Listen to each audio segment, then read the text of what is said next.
ராகவ் வந்து எல்லா இடத்துலையுமே வந்து வீடு தேடி அலையிறாரு. அவங்க தம்பியும் அவரும். ஆனா, எந்த இடத்துலயுமே அவருக்கு வீடு தரமாட்டேங்கிறாங்க. அதனால என்ன பண்ணுறதுன்னு தெரியாம யோசிச்சுட்டு இருக்காரு. இங்க ஃபோன் வருது, ஃபோன் பேசலான்னு ராகவ் வந்து பேசிட்டு இருக்காரு. அப்ப கரெக்ட்டா அபி அங்க வராங்க. அபி வந்து பார்த்துட்டு வந்து செமையா வந்து டென்ஷன் ஆகுறாங்க. "இவரா?" அப்படி சொல்லிட்டு ராகவ் வந்து "எப்படி இங்க வந்தாரு?" அப்படி சொல்லிட்டு அபி யோசிச்சுட்டு இருக்காங்க.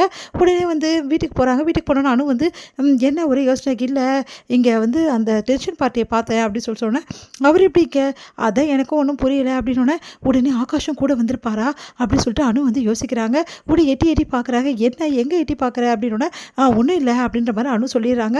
அடுத்து வந்து ஒரு வேளை ஆகாஷ் வந்திருப்பாரா என்ன தேடி? ஐயோ! இங்க பெரிய பிரச்சனை ஆயிடுமே! அப்புறம் அப்பா, அம்மா என்ன நினைப்பாங்க? ஒண்ணும் புரியலையே! அப்படின்னு சொல்லிட்டு யோசிச்சுட்டு இருக்காங்க.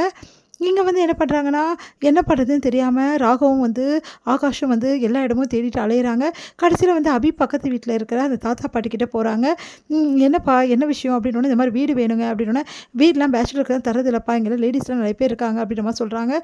அவ்வளோதான், இதுக்கப்புறம் நீ அணுவ மறந்துட வேண்டியதுதான்" அப்படின்னு சொல்லிட்டு யோசிச்சுட்டு 2 பேரும் வராங்க. பார்த்தா "அணுவா?" அப்படின்னு சொல்லிட்டு யோசிக்கும்போது, "ஆமாங்க" அப்படின்னு சொல்லிட்டு எல்லா விஷயத்தையும் வந்து ராகவ் வந்து சொல்றாரு. "இந்த மாரி வந்து என் தம்பி வந்து அணுவ விரும்புறான். பக்கத்து வீடு தான். அவங்களும் வந்து கண்டிப்பா விரும்புறாங்க எனக்கு தெரியும்னோனே." உடனே தாத்தா பாட்டி யோசிக்க பார்க்குறாங்க. கல்யாணம் வந்து நிச்சயம் வந்து அப்படின்னு சொன்னோனே எல்லா பொண்ணும் சந்தோஷப்படுவா. ஆனா அனு மட்டும் சந்தோஷமே படல. அவ வந்து தனியா நின்னு ஏதோ ஃபீல் பண்ணிட்டு இருந்தா.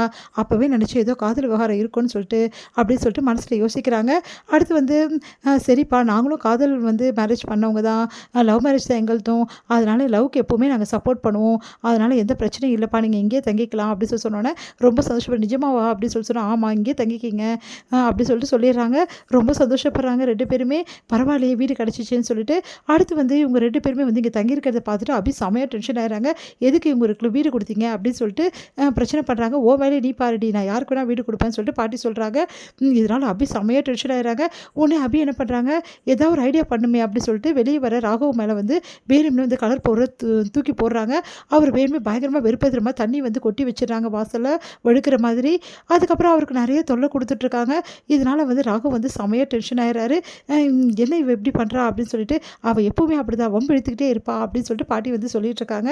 அடுத்து வந்து இங்க என்ன பண்றாங்கன்னா, எல்லாருமே வந்து சந்தோஷமா வந்து கோயிலுக்கு போறாங்க அபி வீட்ல. ராகவ் கிட்ட வந்து ஓடி வந்து சொல்றாரு ஆகாஷ், இந்த மாரி வந்து அபியும் வந்து அனுவும் வந்து கோயிலுக்கு போறாங்க. நான் அனு கிட்ட பேசுறதுக்கு இதுதான் நல்ல சான்ஸு. ப்ளீஸ்டா வா போலாம் அப்படின்னு சொல்லி சொன்னோனே, "டேய் என்னடா இது? திடீர்னு பேசினா அவங்க அம்மா அப்பாலாம் இல்ல அவங்க தனியா தான் போறாங்க. வா வா" அப்படின்னு சொல்லிட்டு வம்பு பண்ணி கூட்டிட்டு போறாரு. சரின்னு சொல்லிட்டு இவரும் போறாரு. அடுத்து வந்து அனு சாமி கும்பிட்டுட்டு இருக்காங்க. அப்ப ஆகாஷ் போய் அனு கிட்ட கொஞ்சம் பேசணும் அப்படின்னு சொல்லி சொல்றாரு. "இங்க ஏங்க வந்தீங்க? யாரோ பார்த்தா என்ன நினைப்பாங்க? ஏங்க இப்படிலாம் பண்றீங்க?" அப்படின்னோனே, "என்ன வந்து தயவுசெய்து சொல்லாதீங்க. உங்கள பார்க்காம என்னால இருக்க முடியாது" அப்படின்ற மாரி சொல்றாரு. அபி வந்து பார்த்துடுறாங்க இந்த விஷயத்த. போய் தடுக்க போறாங்க. கரெக்ட்டா ராகவ் வந்து வழி மறிக்கிறாரு. "நீங்க ஒண்ணும் தடுக்க வேணாம். என் தம்பி முதல்ல பேசி முடிக்கட்டும்ன்றாரு." அபி டென்ஷன் ஆயிடுறாங்க.